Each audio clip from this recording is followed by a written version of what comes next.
Chers amis, bonjour à tous. Je remercie le comité de l'AOPA pour son invitation pour animer cet atelier sur les bases de l'OCT en géographie. Et je regrette malheureusement de ne pas être parmi vous. Et donc aujourd'hui, on va essayer d'évoquer ensemble tous les éléments nécessaires à connaître pour bien commencer en OCT en géographie. Donc, je vais rappeler une définition de l'OCT en géographie. C'est une différence de contraste entre le tissu statique matérialisé par les couches rétiniennes et le tissu dynamique matérialisé par les vaisseaux et leurs flux pulsatiles entre plusieurs BSCAN de même localisation. Et donc, en fonction des systèmes OCT, on va comparer 2 BSCAN ou 4 BSCAN ou plusieurs BSCAN pour pouvoir obtenir une image d'OCT en géographie où tout ce qui sera codé en blanc appartient au signal de décorrélation. Il faut ramener finalement cette définition de l'OCT en géographie comme un codage un tout petit peu binaire. Est-ce qu'il y a du changement entre les deux coupes réalisées au même endroit ou pas?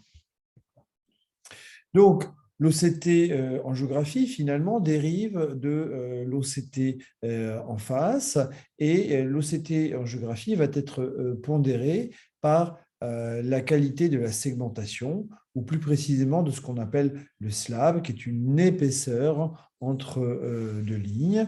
Et donc, on va pouvoir matérialiser d'une part les capillaires péripapillaires à l'intérieur des fibres nerveuses, avec leur distribution relativement radiaire qui suit le trajet des fibres optiques, l'analyse du plexus vasculaire superficiel qui est situé dans les couches ganglionnaires, et également le plexus vasculaire profond matérialisé par ces aspects dendritiques en étoile de mer, avec ce réseau vasculaire très distinct localisé dans la nucléaire interne, et on va distinguer deux portions de capillaires dans cette couche nucléaire interne. Donc, aujourd'hui, on considère qu'il y a 4 réseaux microvasculaires rétiniens, donc les capillaires péripapillaires à l'intérieur des fibres nerveuses, le plexus vasculaire superficiel et le plexus vasculaire profond interne et le plexus vasculaire profond externe. Et ces données sont en corrélation avec ce qui avait déjà été démontré en histologie. Ensuite, on va retrouver la couche nucléaire externe sans signal que l'on sait non vascularisée. Et lorsque l'on verra un signal à l'intérieur de cette nucléaire externe, cela signera une modification pathologique de la rétine. Ensuite, la choriocapillaire avec un signal de décorrélation relativement bas, en rapport avec ces fins vaisseaux rétro-épithéliaux. Donc, l'OCT en géographie, à ses débuts, a été comparé au gold standard, qui était l'angiographie à la fluorescéine. Et l'avantage de l'OCT en géographie, c'est de ne pouvoir permettre une visualisation précise des différents plexus vasculaires sans être gêné par la diffusion du colorant.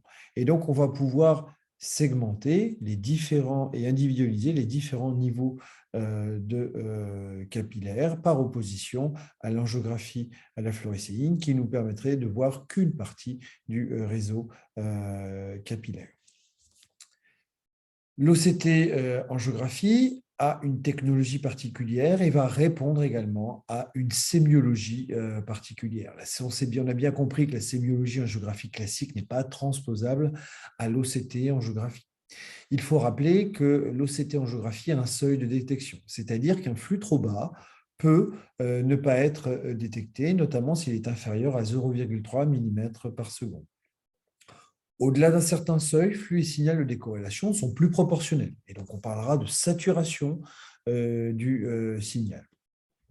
Finalement, il existe une toute petite fenêtre où signal de décorrélation et vitesse de flux sont proportionnels. Et il faut rappeler également que le calibre des lumières vasculaires est légèrement majoré par rapport à la réalité, et cela est dû à la limite de la résolution transversale.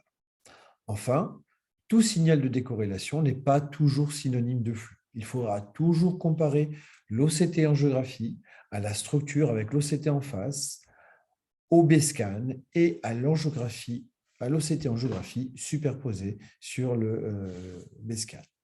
Un exemple ici d'une patiente qui présentait une rétinopathie diabétique avec une bonne individualisation et visualisation des microanévrismes en angiographie à la fluorescéine. Et lorsque l'on compare ces données à l'OCT angiographie, on visualise qu'une partie des microanévrismes ne sont pas visualisés, notamment ici, vous voyez, au niveau du plexus profond, là où vous avez les flèches rouges, et ici, ces microanévrismes ne sont pas individualisés. Ils ne sont pas individualisés, pourquoi? Probablement parce que le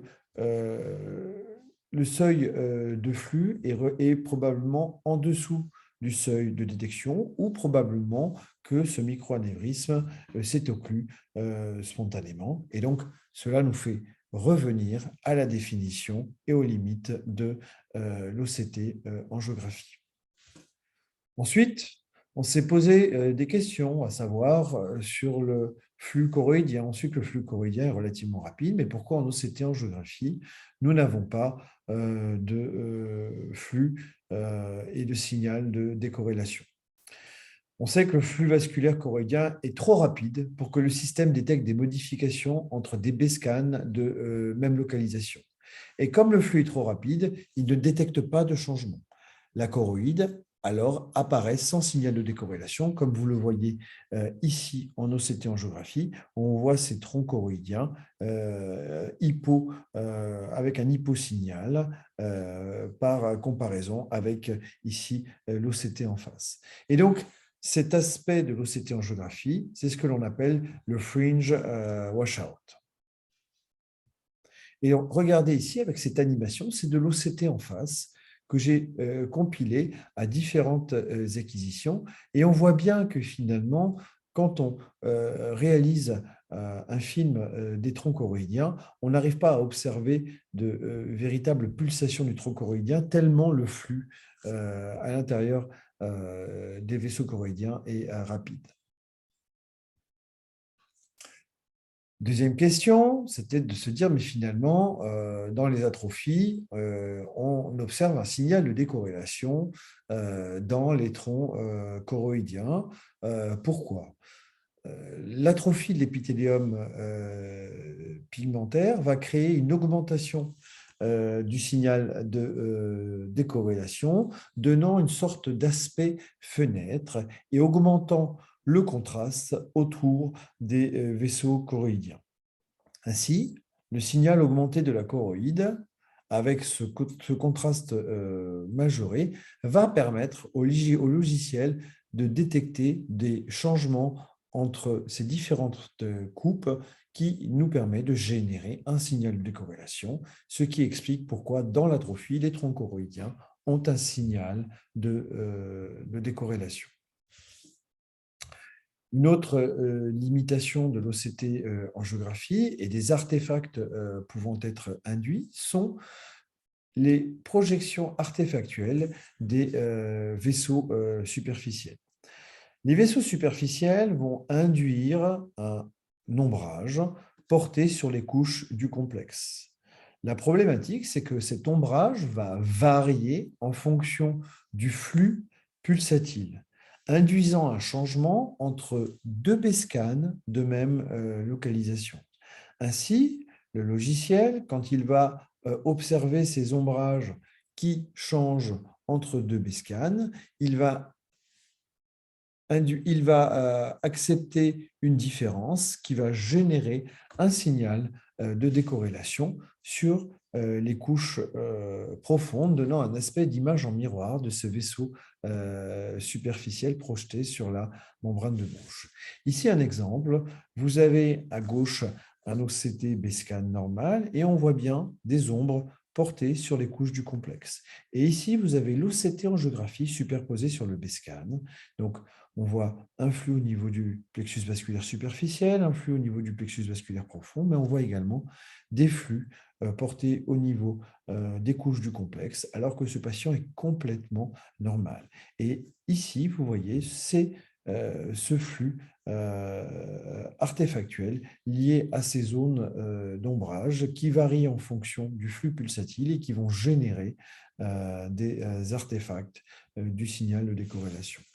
Un exemple ici, chez un patient qui présentait des néovaisseaux de type 1, c'est-à-dire rétro-épithélial, et ici, vous voyez, on semblait deviner un feeder vaisselle, alors que lorsqu'on a segmenté en dynamique, on visualise bien que c'était simplement une projection artefactuelle émanant du plexus vasculaire superficiel.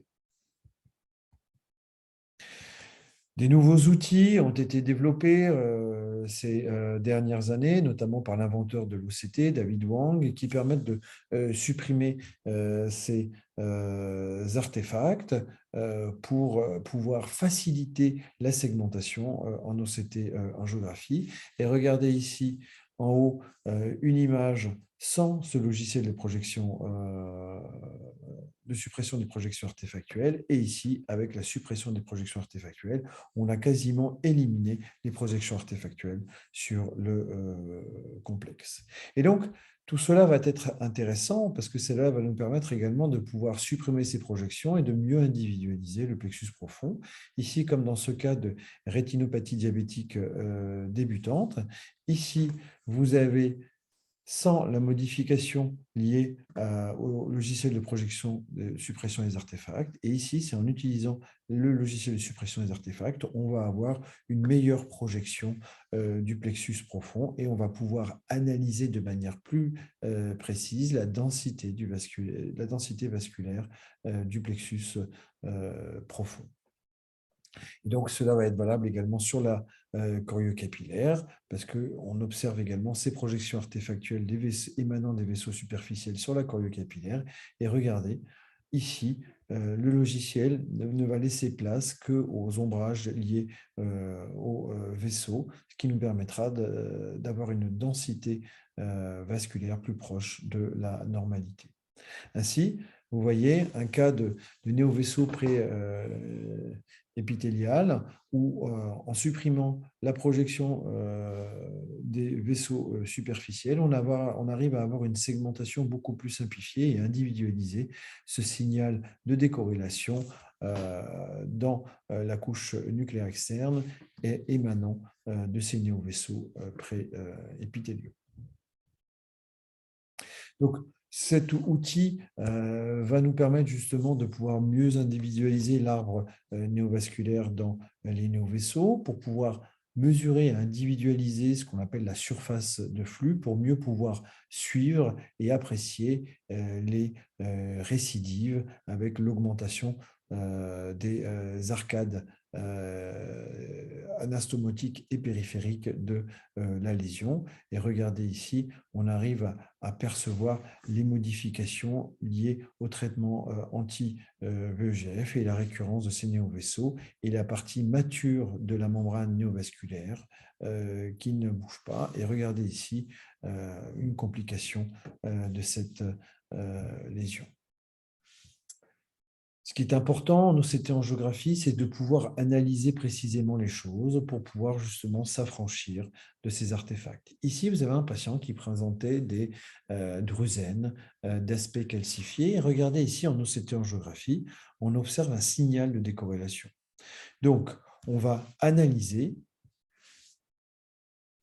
ce signal de décorrélation que l'on va comparer ici à l'OCT en face. En OCT en face, on voit une hyperréflectivité qui nous suggère une atrophie. On va comparer ça ici au BESCAN. Et sur le BESCAN, on voit bien quelques dégénérescences kystiques liées à un processus atrophique et la présence de drusènes calcifiés.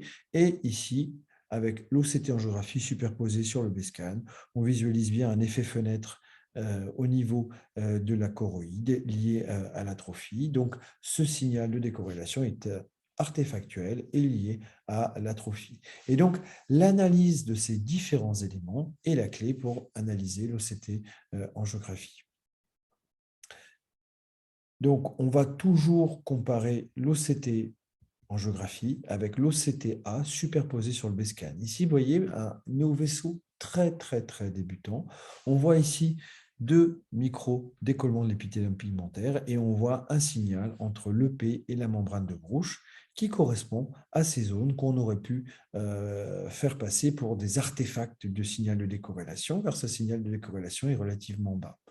Ici, avec les logiciels de suppression des artefacts, on arrive à individualiser ce signal de décorrélation et là aussi, encore de manière plus évidente avec l'OCTA superposé sur le BESCAN et ce signal de décorrélation entre l'épithélium pigmentaire et la membrane de Bruch. L'acquisition en OCT-angiographie est très sensible au mouvement. Et donc, comme pour l'examen du champ visuel, la position du patient est excessivement importante, encore plus qu'en OCT structurel, car le logiciel nécessite une acquisition qui est beaucoup plus longue et beaucoup plus sujette aux artefacts. Et donc, une installation du patient est primordiale pour optimiser son acquisition. En général, je propose que le patient puisse poser ses bras directement sur la table pour pouvoir avoir une meilleure stabilité. En termes de stratégie d'examen, en général, on réalise au minimum 2 cubes par œil, soit un cube de 6 mm, soit un cube de 3 mm. Donc, vous avez désormais des cubes qui peuvent aller de 8 à 12 mm avec des densités de BESCAN qui sont de plus en plus importantes, nous permettant maintenant, parfois simplement avec un seul scan de 8 ou de 9 mm, de pouvoir visualiser tous les éléments pathologiques. Donc, en général, on va essayer de prendre un scan le plus large, surtout chez les patients qui ont des mauvaises fixations ou qui ont certaines pathologies vasculaires pour pouvoir identifier des zones d'ischémie. Ensuite, le choix et la pertinence de la largeur du cube dépendra de la densité du BESCAN qui compose le cube. Et donc ici, vous voyez un néovaisseau qui compliquait des télangiectasies maculaires, imagé selon différentes modalités, différents cubes, 3 mm, 6 mm et demi, 9 mm et ici 12 mm. Et vous voyez qu'on arrive à avoir l'information, quelle que soit la densité, quelle que soit la largeur du cube. La résolution d'un cube est matérialisée finalement par l'espacement qu'on a entre deux BESCAN. Et donc ici, vous voyez, on a un espacement de 10 microns, de 12 microns, de 15 microns et de 20 microns. Et l'augmentation de la résolution des BESCAN, de l'espacement des BESCAN dans ces différents cubes, nous permet maintenant de pouvoir individualiser l'information, quelle que soit la surface du cube. Simplement, il faut avoir un bon compromis entre le temps d'acquisition et la résolution. Souvent, beaucoup de praticiens se plaignent de l'OCT-angiographie en disant que l'acquisition est longue car malheureusement, on n'a pas de normalisation entre les différents appareillages. Il y a certains appareillages pour lesquels l'OCT-angiographie est beaucoup plus simple d'acquisition. Regardez ici un cube de 12 mm chez un patient qui présentait une CRSC chronique compliquée de néovaisseaux de type 1 et on visualise bien au travers de ces deux vidéos à deux vitesses différentes que même avec un scan de 12 mm, on arrive à avoir le flux de décorrélation évocateur de complications néovasculaires.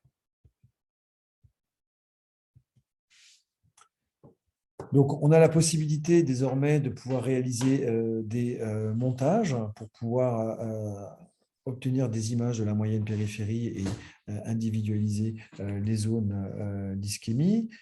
Ici, c'est un anévrisme cirsolide. Malheureusement, ça reste encore limité pour l'extrême périphérie. Et ça, c'était sur une occlusion de branche. Et on voit bien les territoires ischémiques s'étendant en moyenne périphérie. L'acquisition doit être vigilante, prudente, mais également la segmentation doit être importante après l'acquisition. Tous nos appareillages disposent de segmentations automatiques qui peuvent comporter des artefacts. Donc, le choix de la segmentation va pondérer la projection de l'OCT en géographie. Donc, il faut toujours vérifier que cette segmentation automatique est bien positionnée. Attention aux ombres projetées par les troubles des milieux, notamment les cataractes et les corps flottants. Et la corrélation avec l'OCT structurel, l'OCT BESCAN vous permettra de vous affranchir de cet artefact. Ensuite, pour la segmentation, l'épaisseur du slab doit toujours être proportionnelle à l'épaisseur de la lésion et suivre la courbure rétinienne, notamment dans les décollements de l'épithélium pigmentaire. Et ne pas oublier qu'on analyse des lésions en 3 dimensions et que parfois, la visualisation d'une lésion dans sa globalité nécessite une analyse stratifiée avec plusieurs angiogrammes pour la représenter. Ici, vous avez un exemple d'un néovaisseau de type 1, donc pré-épithélial. Et regardez ici, vous avez un signal de décorrélation en avant de l'épithélium pigmentaire, mais vous avez également un signal de décorrélation sur l'épithélium pigmentaire. C'est-à-dire que les néovaisseaux préépithéliaux vont induire une projection artefactuelle sur l'épithélium pigmentaire. Et donc, en dépit d'avoir un logiciel qui supprime les artefacts, car il n'est pas disponible partout, vous pouvez également avoir ces artefacts. Ce qui explique pourquoi une segmentation juste sur la membrane de Bruch vous permet de voir les néovaisseaux. Mais cette segmentation n'est pas bonne car elle doit être proportionnelle à la taille de la lésion. Et regardez ici, quand on réalise 2 segmentations, ici juste sur la membrane de Bruch, en fait, on arrive à obtenir une image en OCT angiographie grâce à cette projection artefactuelle, alors qu'il faudra avoir un scan qui soit proportionnel et on va obtenir une meilleure visualisation des détails de l'architecture néovasculaire avec une segmentation qui soit proportionnelle, alors que là, on va avoir un retour des projections artefactuelles en bloc limitant les détails de cette lésion. Et donc, nos outils de suppression des projections artefactuelles, vous voyez que si ici, on a la même segmentation au niveau de la membrane de Bruch, on ne voit plus le néovaisseau avec ce logiciel de suppression des artefacts.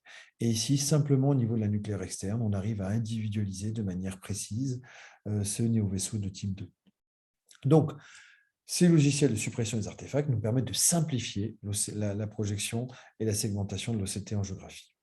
Ensuite, les décollements d'épithélium pigmentaire qui peuvent nous poser problème en OCT en géographie à cause de la courbure du décollement de l'épithélium pigmentaire. Et donc, parfois, on doit obtenir plusieurs segmentations pour, d'une part, suivre la portion de la lésion sous le décollement de l'épithélium pigmentaire et la portion qui se retrouve dans l'encoche pour pouvoir objectiver la lésion dans sa globalité. Et ici, vous voyez, on réalise un montage pour voir la néovascularisation de l'encoche et la néovascularisation sous le décollement de l'épithélium pigmentaire par opposition à l'angiographie ICG.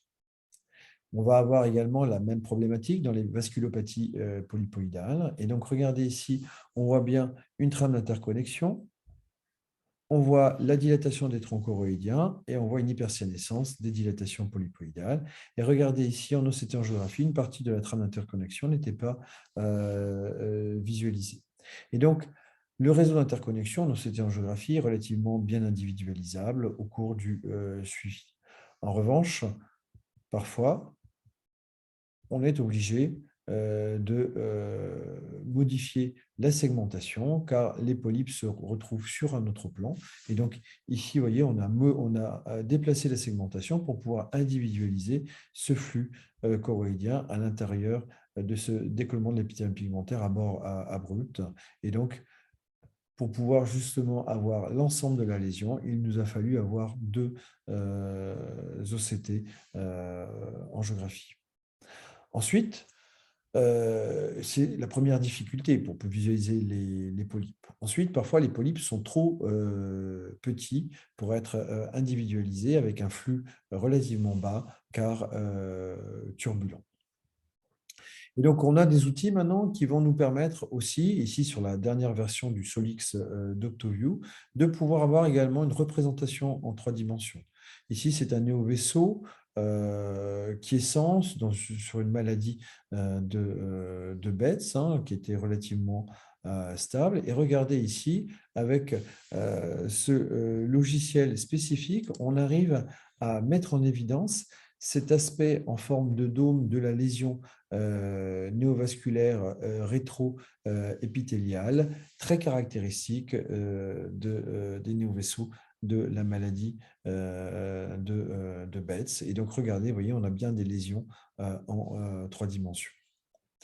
On a des outils également pour pouvoir modifier ces artefacts liés aux segmentations automatiques. Et donc, on va pouvoir modifier cette segmentation sur simplement une coupe et on va utiliser ce qu'on appelle un outil de propagation, c'est-à-dire que cette correction va se faire sur tout l'ensemble du cube, car vous voyez, dans ce décollement de l'épithélium pigmentaire, il est difficile de mettre en évidence les néovaisseaux.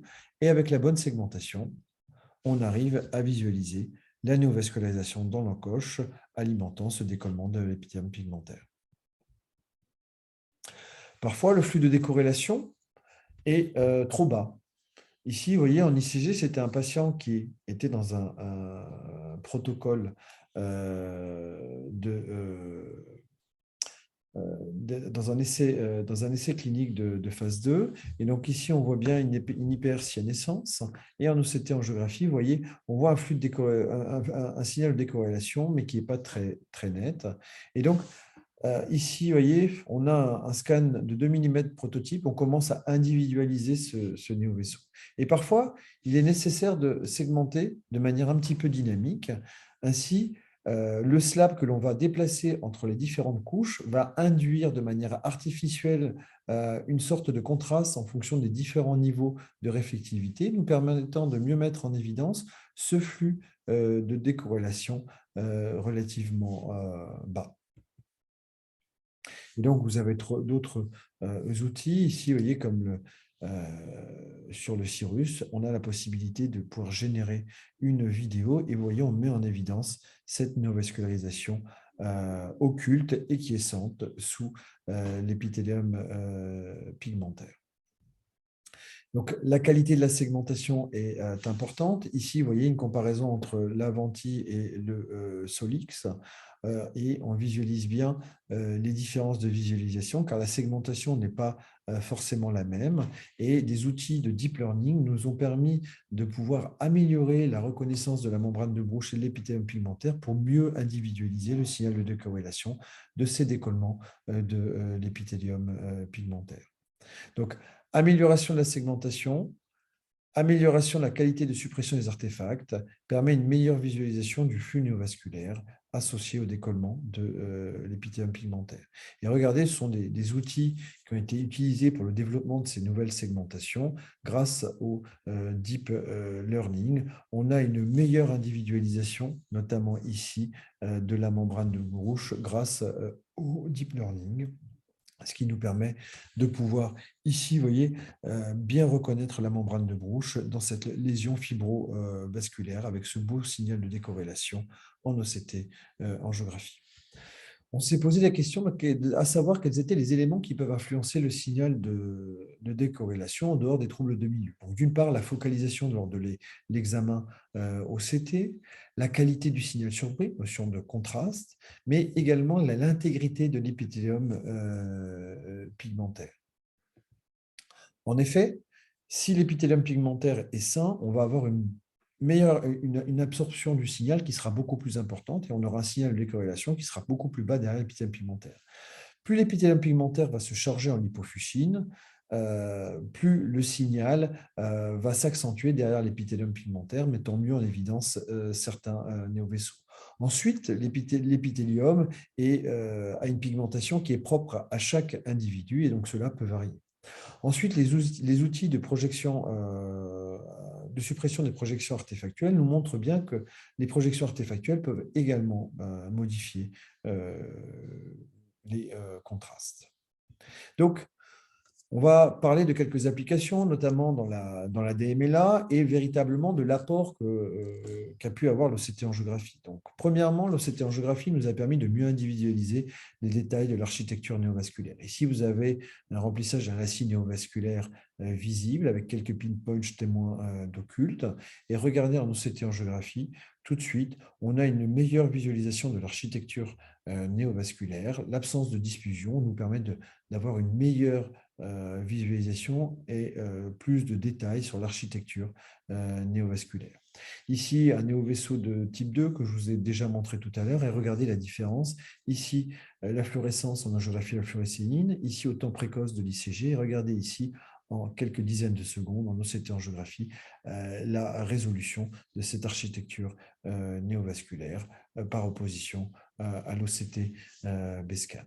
Et donc, on a pu également bien mettre en évidence dans les néovaisseaux de type 3 les connexions anormales entre les réseaux néovasculaires intra-rétiniens et les capillaires les capillaires du plexus vasculaire superficiel. Et regardez ici, on voit une anastomose entre deux capillaires ici que l'on observe également bien en dynamique. L'OCT angiographie nous a montré également un bon seuil de détection. Ici, c'est une étude qu'on avait réalisée avec des équipes américaines, notamment Bailey Freund et David Saraf, qui avaient montré un seuil de détection qui était supérieur à 86% pour détecter les néovaisseaux de type 1. Le seul biais de l'étude, c'est que l'on comparait l'OCT angiographie à l'angiographie à la fluorescéine plus l'OCT standard. Donc, les logiciels de suppression des artefacts nous ont permis également de mieux mettre en évidence ces membranes néovasculaires quiescentes, sans signe d'exsudation. Et regardez ici, on arrive à améliorer la visualisation des néovaisseaux et la précision de la quantification de la surface de flux et de la densité vasculaire au cours du suivi. L'OCTA nous a permis également de mieux comprendre la physiopathologie des néovaisseaux dans la dégénérescence maculaire liée à l'âge. Vous avez vu qu'il y avait j'avais inversé quelques diapos.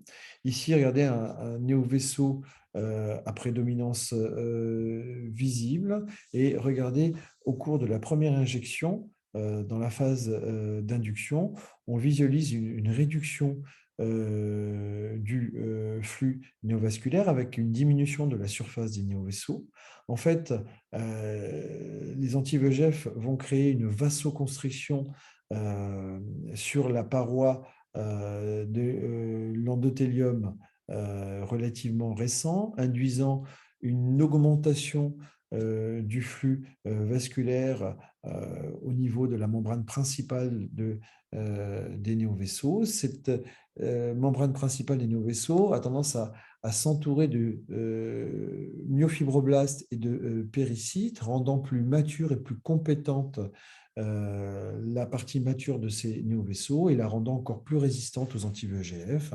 Et regardez ici, lorsque l'on compare cet arbre vasculaire qui augmente en calibre et qui continue à augmenter au calibre au cours du premier mois post-injection. Et c'est ce qu'on appelle le concept de l'artériogénèse et de la maturation des néovaisseaux. Et donc, on voudrait s'attendre à voir disparaître les néovaisseaux, mais le fait de créer une vasoconstriction, on ne modifie pas l'architecture, l'échafaudage néovasculaire qui est toujours présent et qui peut se réperméabiliser lors des récidives.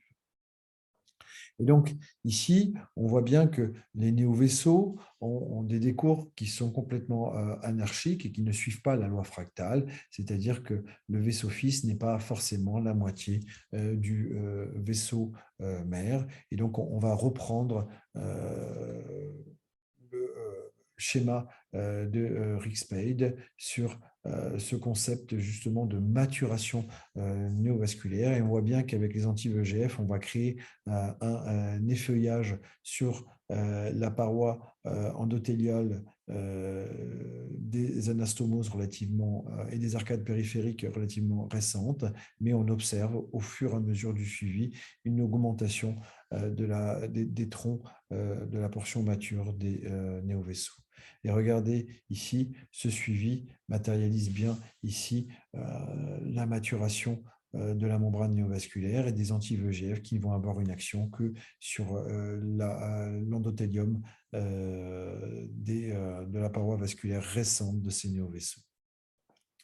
Une étude a montré également que les néovaisseaux de type 1 étaient beaucoup plus matures que les néovaisseaux de type 2 sur une étude comprenant 40 patients qui présentaient des néovaisseaux de type 1 et 20 patients qui présentaient des néovaisseaux de type 2. L'OCTA constitue également un biomarqueur complémentaire dans l'imagerie multimodale, influençant le rythme de suivi. Effectivement, le BESCAN nous donne énormément d'informations, mais l'OCT-angiographie va nous donner des biomarqueurs additionnels. Regardez ici ce patient qui présentait un BESCAN. On voit une lésion plus ou moins fibreuse. Pourtant, ici, chez ce patient-là, qui était protocolé dans une étude clinique, on voit toujours la persistance d'un infiltrat néovasculaire occulte. Et en OCT-angiographie, on met en évidence un signal de décorrélation. Conformément au protocole de l'étude, il a été réalisé une induction avec 3 injections et on observe une modification, une diminution de la surface de flux de cette membrane néovasculaire. Et ici, on voit bien que quelques mois après, on observe une absence de signal de décorrélation. Et regardez ici le BESCAN, juste après l'injection, on voit une diminution du volume de ce petit décollement d'épithélium pigmentaire plan qu'on aurait pu penser sans activités. Donc la disparition de cette membrane néovasculaire est relativement rare. Ça, c'était un produit expérimental qui n'a pas été malheureusement mis sur le marché, mais sur des néovaisseaux de type 1, on s'attend toujours à avoir une certaine maturation des néovaisseaux. Mais l'OCT-angiographie, dans ce cas précis, nous a montré que l'OCT BESCAN ne suffisait pas à lui-même en l'absence de signes exsudatifs. L'OCT-angiographie nous permet également de pouvoir individualiser la surface de flux. Ici, dans ce néovaisseau de type 2, on observe une diminution de la surface de flux lors de la phase d'induction et on visualise également ici cette mesure de surface de flux exprimée en millimètres carrés. Ici, dans le suivi de néovaisseaux rétro-épithéliales, on voit bien ici qu'on a des BESCAN qui sont relativement symétriques, peut-être avec des modifications un tout petit peu du décollement de l'épithélium pigmentaire, quelques kystes, mais qui semblent d'aspect dégénératif. Pourtant, on voit en OCT-angiographie une modification de la membrane néovasculaire qui s'étend, qui nous a contraint à poursuivre le traitement. Et regardez ici en vidéo les modifications de cette membrane, voyez, qui s'étend au cours du suivi, alors qu'en BESCAN, on avait un aspect qui était presque similaire. Ensuite, surface de flux et acuité visuelle ne sont pas toujours forcément proportionnelles. Et regardez ici, c'est un patient qu'on a suivi pendant 2 ans dans le cadre d'une étude. Ce patient a toujours eu 10 dixièmes tout au long de l'étude. Pourtant, tout au long de l'étude, on voit la surface de flux, la surface de la lésion qui augmente au fur et à mesure au cours du traitement chez ce patient qui a été traité de manière mensuelle. Et regardez, tout au cours du traitement, le patient a 10 dixièmes. Et vous voyez ici que la surface de flux augmente, mais pourtant le patient a toujours eu 10 dixièmes au cours du suivi. Donc la surface de flux n'est pas proportionnelle à l'acuité visuelle. Ensuite, Parfois, on observe des récidives qui sont dites un petit peu explosives au cours du suivi. Comme on l'évoquait tout à l'heure, le fait de ne pas avoir de signal de corrélation ne signifie pas que l'échafaudage néovasculaire a disparu, c'est que simplement il est en dessous du signal de détection et il peut se reperfuser secondairement, laissant place à une récidive explosive. Regardez un petit peu le suivi de ce patient. Vous voyez, la membrane augmente, diminue, elle augmente de plus belle à nouveau, elle diminue au cours du traitement, et là, hop, d'un coup, on a une espèce de récidive explosive, car on finit par avoir une reperfusion de zones dans lesquelles on avait déjà observé une vasoconstriction, donnant un sentiment de récidive explosive. Donc l'échafaudage néovasculaire ne disparaît pas malgré sa non-perception en OCT angiographie. Ensuite, on a essayé de mettre en évidence certains biomarqueurs. Et donc, on va les évoquer juste après, mais regardez, dans la fibrose, on va avoir des cours des néovaisseaux qui sont relativement plus réguliers, plus droits, avec une absence d'arcade périphérique et d'interconnexion dans la membrane. Et là aussi, l'OCT est angiographique, car parfois, secondairement, ces lésions peuvent récidiver. Et regardez ici, on va voir la récidive juste après. Donc ici, on évoque les biomarqueurs d'activité en OCT angiographie, tirés d'une publication de David Saraf. Donc les marqueurs d'activité en OCT angiographie sont les ramifications secondaires de petits vaisseaux, les arcades périphériques avec anastomose, de nombreuses divisions fractales, et les marqueurs d'inactivité, les vaisseaux larges à des cours droits, absence de réseau vasculaire secondaire, absence d'arcade périphérique et division fractale peu nombreuses. Donc, je rappelle que l'OCTA n'est qu'un élément de l'OCT et ne doit jamais être analysé seul.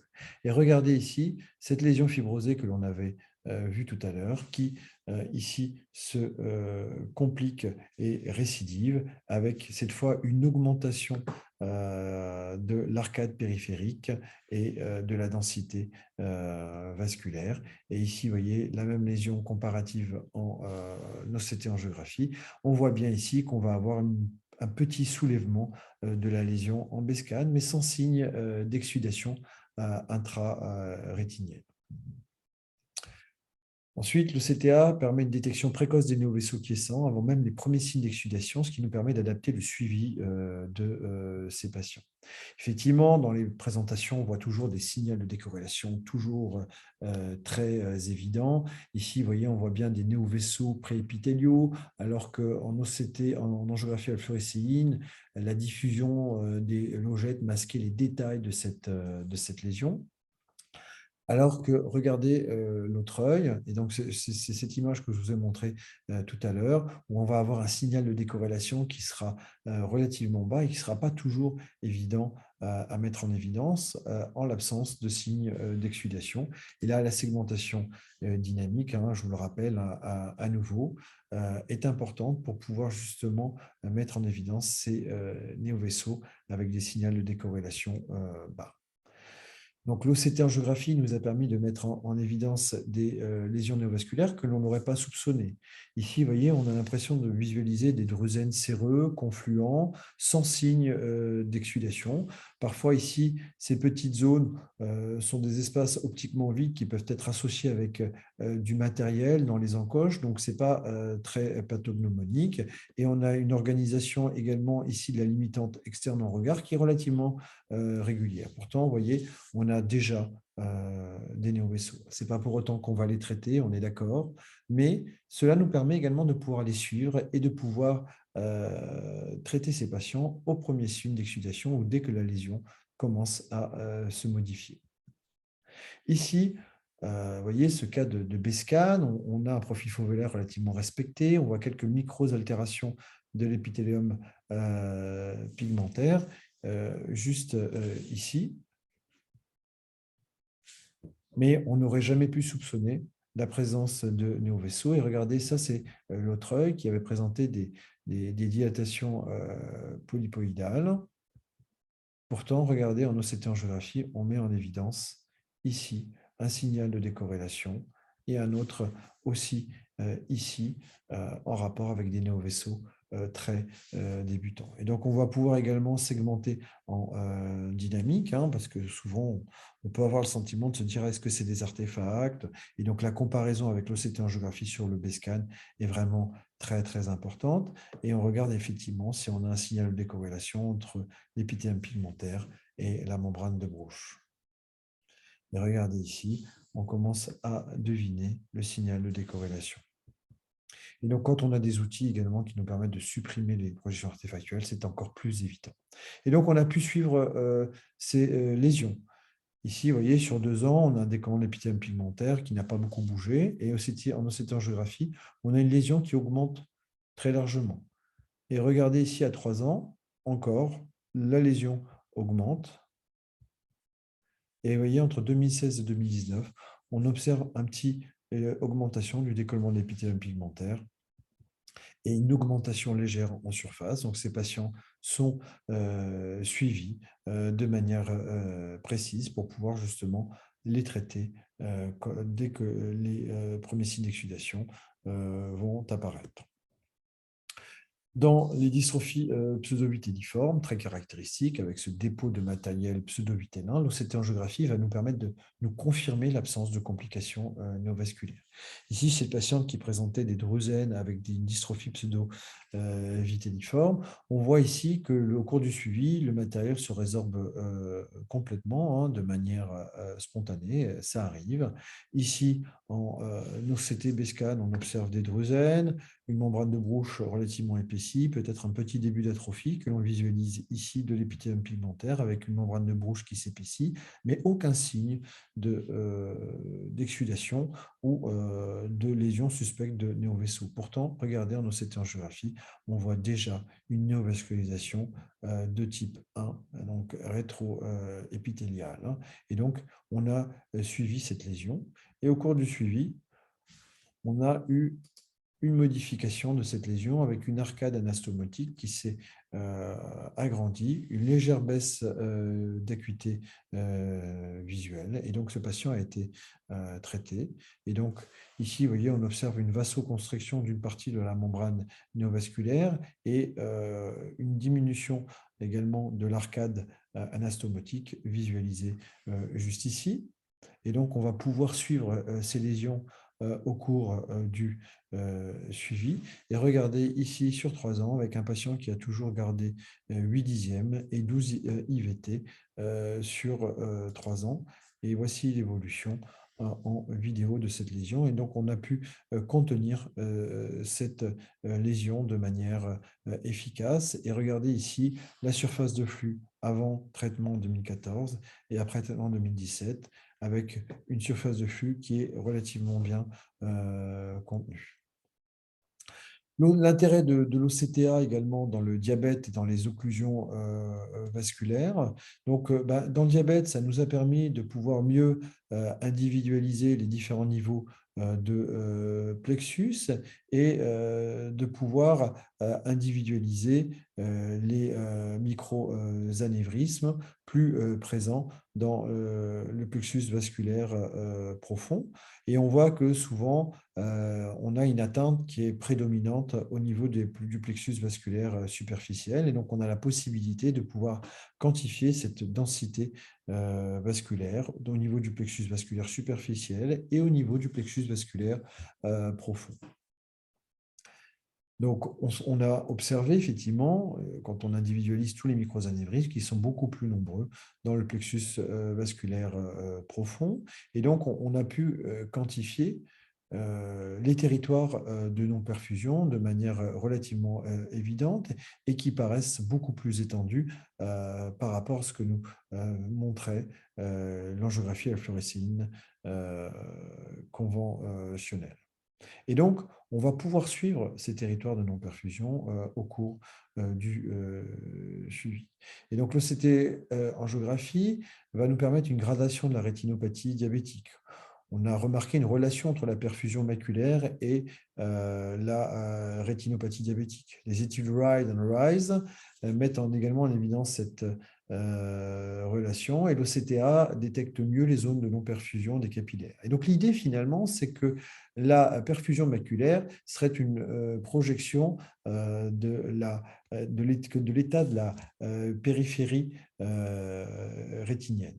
Et donc ici, vous voyez, on va pouvoir grader la rétinopathie diabétique en fonction de la densité capillaire qui diminue en fonction de la sévérité de la rétinopathie diabétique, conformément à un papier qui avait été publié par Rosen dans Retina en 2015. On a montré également une bonne corrélation entre le degré d'atteinte du plexus vasculaire profond et le niveau de la baisse d'acuité visuelle. Et donc, finalement, une atteinte assez importante du plexus vasculaire profond est un biomarqueur plutôt péjoratif sur l'évolution de l'acuité visuelle. Le CT-angiographie nous a permis également de bien mettre en évidence les néovaisseaux prérétiniens. Ici, vous voyez, on avait une hémorragie préépithéliale relativement mobile et qui masquait le néovaisseau en angiographie à la fluorescéine. Et l'OCT-angiographie nous a permis de bien mettre en évidence cette néovascularisation prérétinienne. Et regardez ici, en angiographie à la fluorescéine, cette hémorragie mobile masquait la diffusion des néovaisseaux prérétiniens. Ici également, des néovaisseaux prérétiniens de la tête du nerf optique avec cet aspect en OCT, angiographie superposée sur le BESCAN. On voit bien du flux ici en rapport avec ces néovaisseaux pré-rétiniens. De nouveaux prototypes nous permettent désormais de pouvoir accéder également à une partie de la périphérie rétinienne, ici avec le Plexelite, c'est pas commercialisé pour tout le monde. Et on voit bien ici, grâce à cette image que je dois au docteur Herginet de l'hôpital Lariboisière, on voit bien les territoires ischémie périphérique assez importants et ces néovaisseaux pré-rétiniens bien mis en évidence en OCT-angiographie. Ici, vous voyez un patient qui a une rétinopathie diabétique avec un montage en Solix Optoview et on voit bien également des zones d'ischémie périphérique. Donc, la problématique, c'est que pour réaliser un montage comme ça, il faut du temps. Et donc, il va nous falloir des outils OCT qui aillent relativement rapidement, avec des densités de scan qui soient relativement importantes pour pouvoir nous permettre, comme certains prototypes vont nous proposer, d'avoir un OCT-angiographie sur 24 mm en une seule acquisition. Ici, vous voyez, avec l'OCT de Canon, on a la possibilité de pouvoir avoir des images en un seul cliché, sans composite, de toute l'ischémie périphérique, comme dans ce cas ici de patients présentant une rétinopathie diabétique avec une visualisation relativement large. Ici, des néovaisseaux prérétiniens relativement denses dans cette rétinopathie diabétique avec des hémorragies, avec toujours un seul et même cliché. Donc, ces images, je le dois à la courtoisie du professeur Paulo Stanga de Londres. Et donc ici, vous voyez, je vous propose des images en OCTA dynamique d'un suivi d'une de nos patientes qui est diabétique de type 1 et c'est 5 ans de suivi. Et on visualise ici la profondeur de l'atteinte du plexus vasculaire superficiel avec un élargissement de la zone vasculaire centrale. Mais on voit que globalement, le plexus vasculaire profond garde toujours une certaine densité en rapport avec l'acuité visuelle qui reste toujours à 8 dixièmes en 2021. Et regardez ici, on arrive à mettre en évidence le remodelage vasculaire intrarétinien du plexus vasculaire profond grâce à cette notion d'OCT-angiographie dynamique sur lequel je travaille énormément, notamment également dans le glaucome, où j'ai montré des choses assez intéressantes.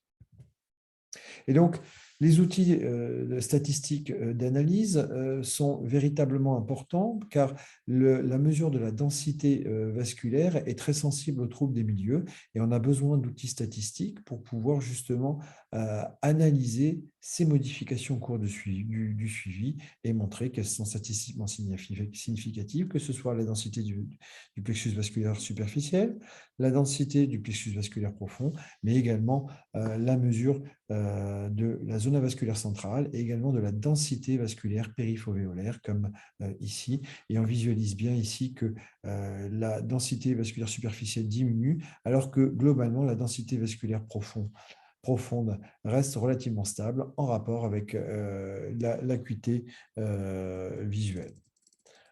Alors, on va juste rajouter pour être dans les temps. Donc, la qualité du signal OCT en géographie peut présenter des variations en fonction de la qualité d'acquisition, des troubles des milieux. Un suivi statistique de tendance est nécessaire pour valider certaines modifications de la densité vasculaire sensibles à ces modifications du signal.